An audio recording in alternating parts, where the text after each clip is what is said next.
Atenção! Começa agora uma teleaula de Física do Ensino Médio. Você vai assistir a teleaula de número 28. Bons estudos!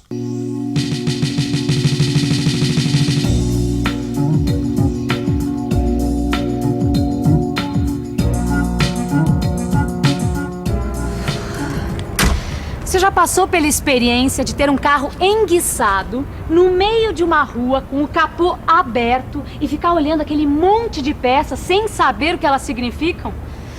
Pois é, sabe que isso tem tudo a ver com a nossa teleaula de hoje. É claro que nós não vamos ensinar como se conserta um carro, mas nós vamos tentar entender e conhecer os princípios de funcionamento de alguns tipos de máquinas térmicas. Na teleaula de hoje, você vai saber o que são máquinas térmicas e conhecer os ciclos termodinâmicos. Vai conhecer também os princípios básicos do funcionamento de um motor a gasolina de 4 tempos. Portanto, agora preste muita atenção, porque a nossa teleaula está apenas começando.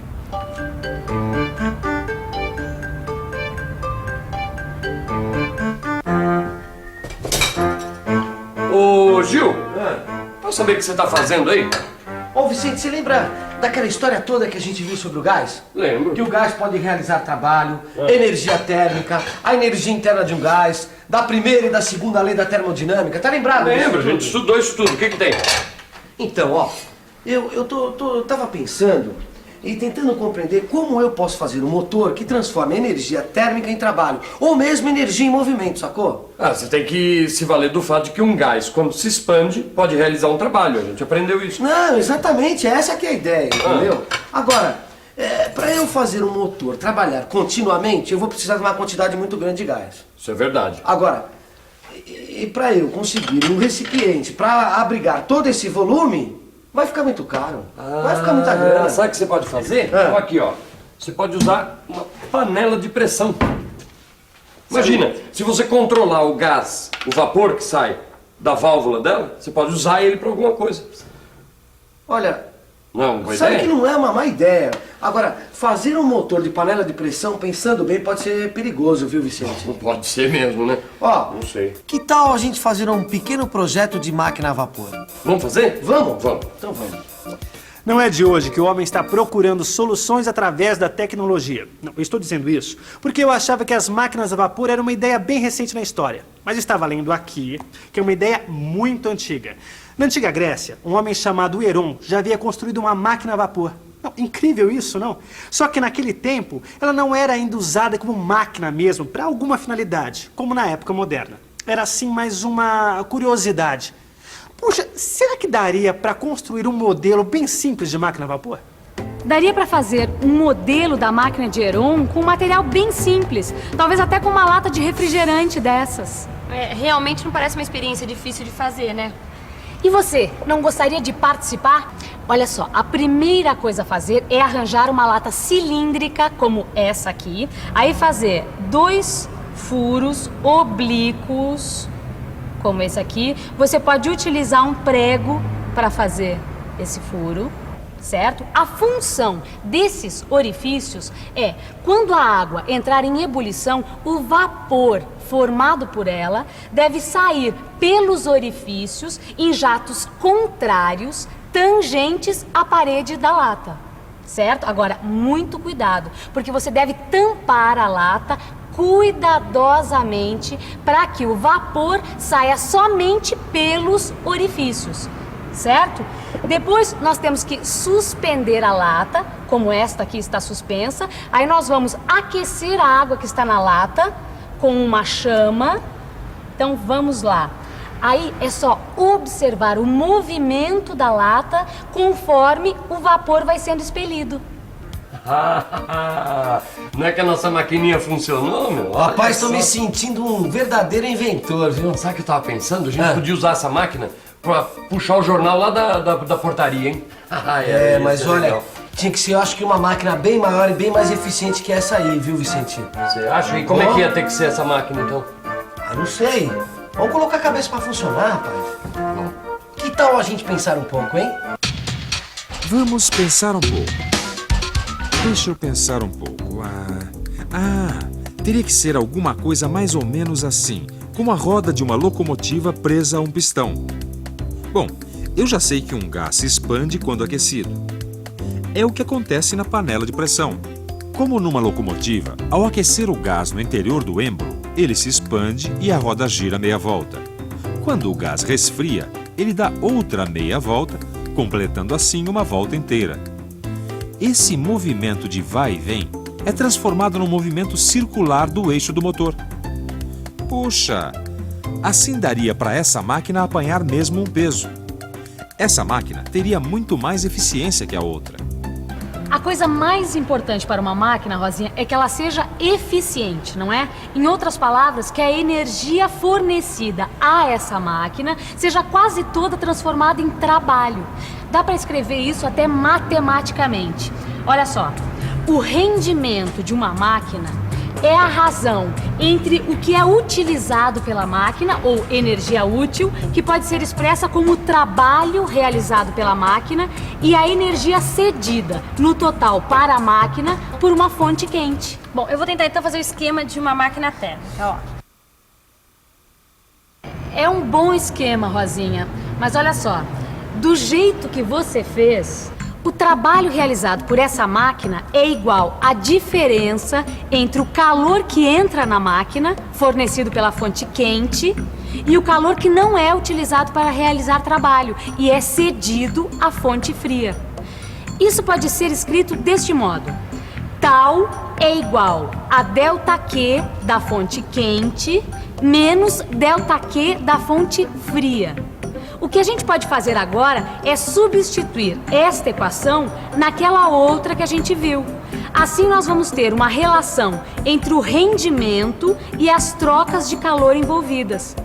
Deste modo, o rendimento é igual a 1 menos ΔQ da fonte fria dividido por ΔQ da fonte quente. Esta relação vai ajudar a entender o rendimento.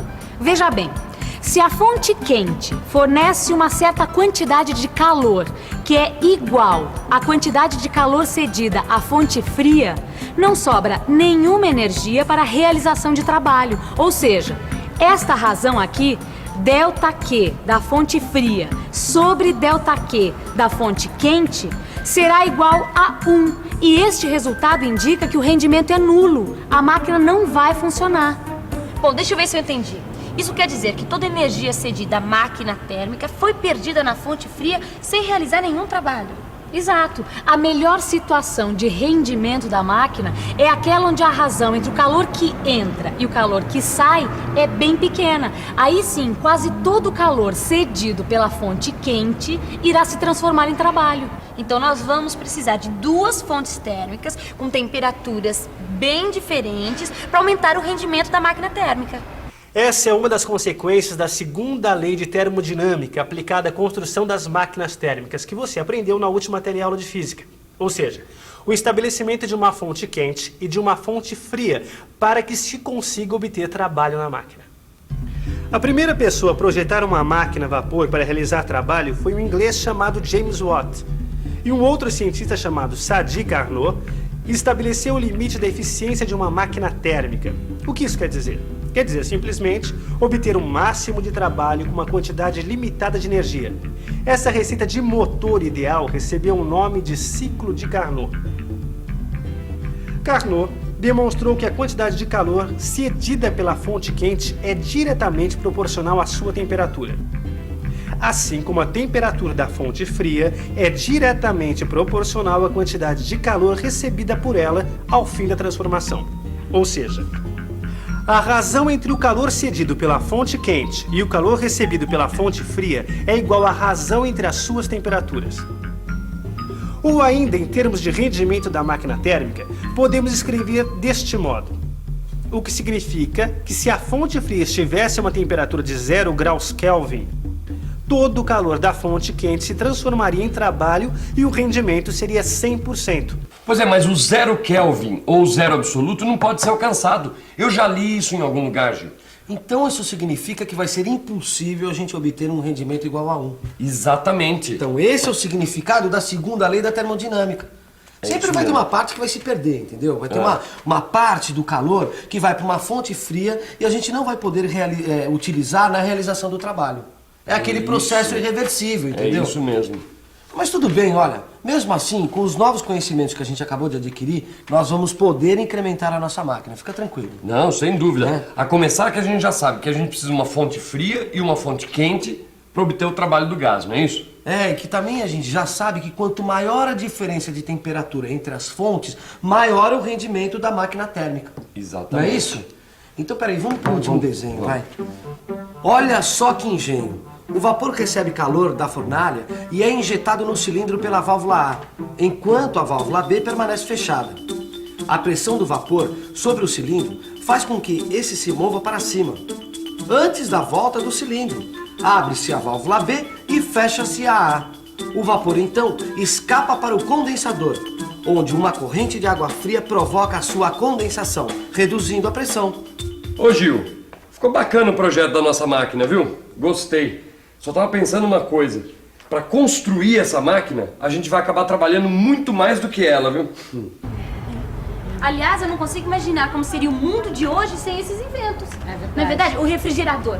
Já imaginou o que seria da gente sem o refrigerador? E o refrigerador também segue um princípio onde ocorrem transformações gasosas, Rosinha. E o motor do automóvel? Não é verdade? Por exemplo, o motor a gasolina, ele é muito, mas muito mais eficiente que a antiga máquina a vapor, né? Porque a energia térmica cedida pela gasolina é maior. Falando em motor, vamos dar uma olhadinha no meu carro? Vem cá.